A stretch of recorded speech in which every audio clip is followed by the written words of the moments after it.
Oke, sekarang di video ini saya akan menjelaskan tentang salah satu jurusan di Indonesia, yaitu jurusan Administrasi Negara atau yang sekarang dikenal dengan nama Administrasi Publik.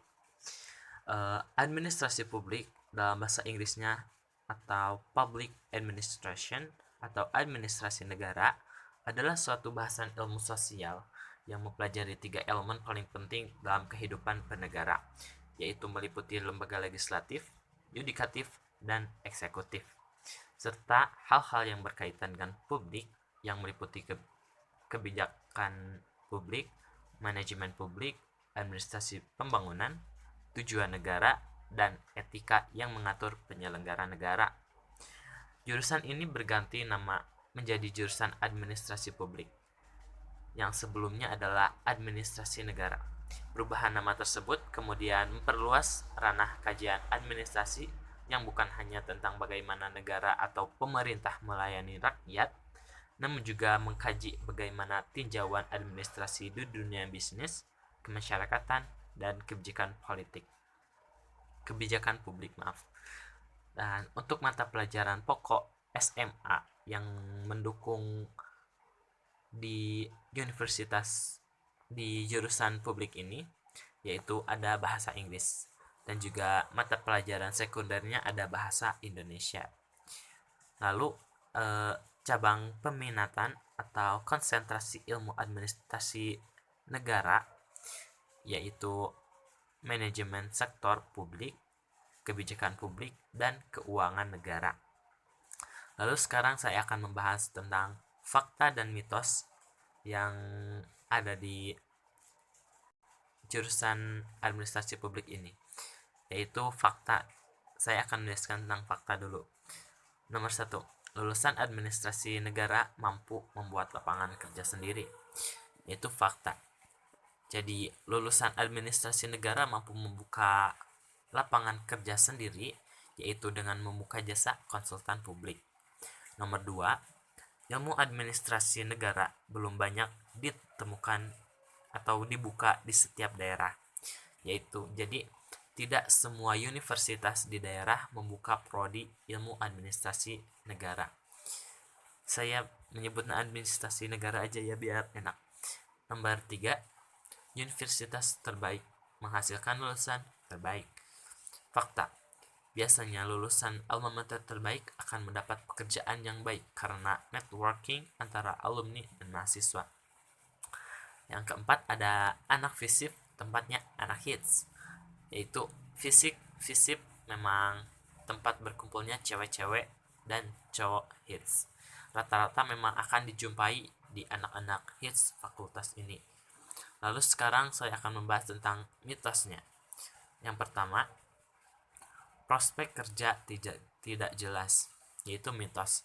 Jurusan ini belum banyak dikenal di masyarakat, khususnya pengetahuan yang kurang diketahui oleh orang tua dan siswa. 2, jurusannya enggak keren.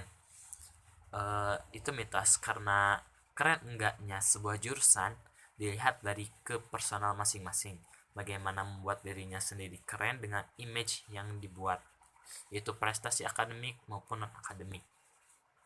Nomor 3, mata kuliahnya bosenin, yaitu mitos. Mata kuliahnya enggak bosenin, soalnya lebih banyak analisis tugas kebanding bahas materi, dan beberapa mata kuliah terjun ke lapangan. Jadi kelasnya enggak cuma di kelas aja, jadi tidak selalu bosenin. Nomor 4, banyak mahasiswa FISIP ikut demo, yaitu mitos, karena enggak semua mahasiswa hobi demo. Bahkan dosen kami mengajarkan untuk tidak demo sembarangan. Jadi harus dilihat dulu dalam kasus apa, dan tidak boleh sembarangan memakai alma mater turun ke jalan atau demo atau unjuk rasa. Dan yang kelima ada anak administrasi negara enggak belajar hitungan. Itu mitos, karena beberapa mata kuliah menuntut anak administrasi negara untuk belajar hitungan, yaitu mata kuliah statistik 1 dan 2, keuangan negara, dan ekonomi. Lalu universitas-universitas yang membuka ilmu administrasi negara. Yang pertama ada Universitas Indonesia atau UI di Depok. Yang kedua ada Unpad atau Universitas Pajajaran di Bandung.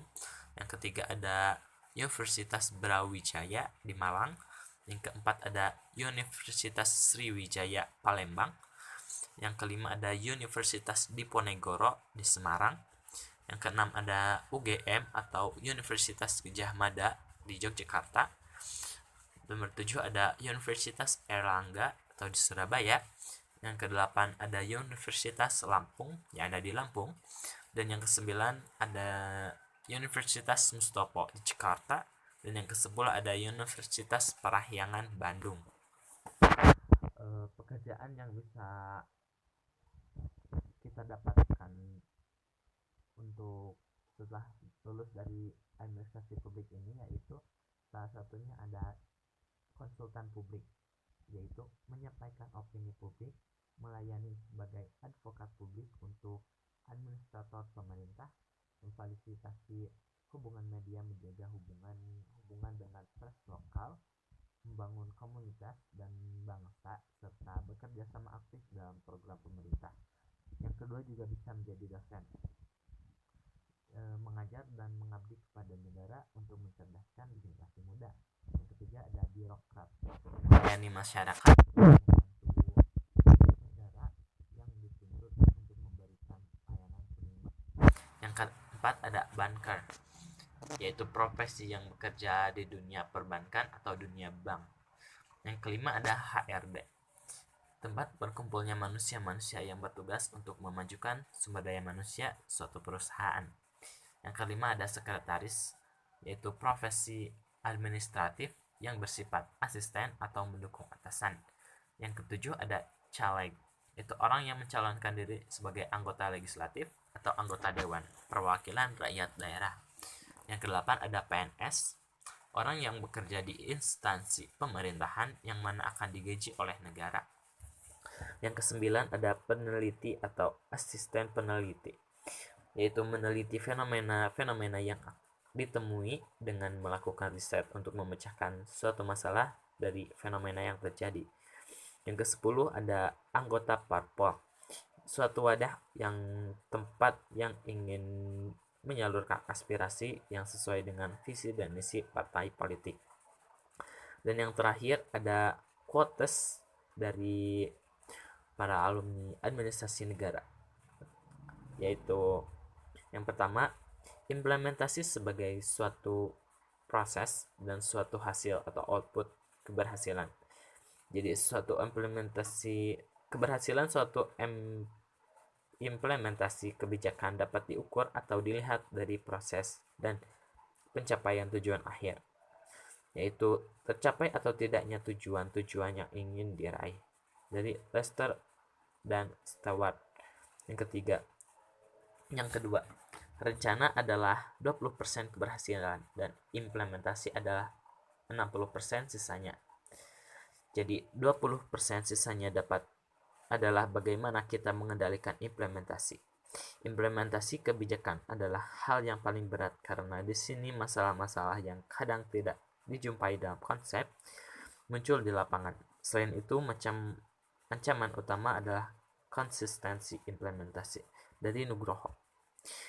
Lalu selanjutnya ada kebijakan publik adalah rangkaian pilihan yang saling berhubungan yang dibuat oleh lembaga atau penjabat pemerintah pada bidang-bidang yang menyangkut tugas pemerintahan seperti pertahanan keamanan, energi, kesehatan, pendidikan, kesejahteraan masyarakat, kriminalitas perkotaan, dan lain-lain. Dan yang terakhir ada kebijakan publik adalah apa yang dipilih oleh pemerintah untuk dikerjakan atau tidak dikerjakan dari DAI. Sekian dari penjelasan jurusan administrasi negara atau administrasi publik. Semoga membantu kalian semua. Terima kasih.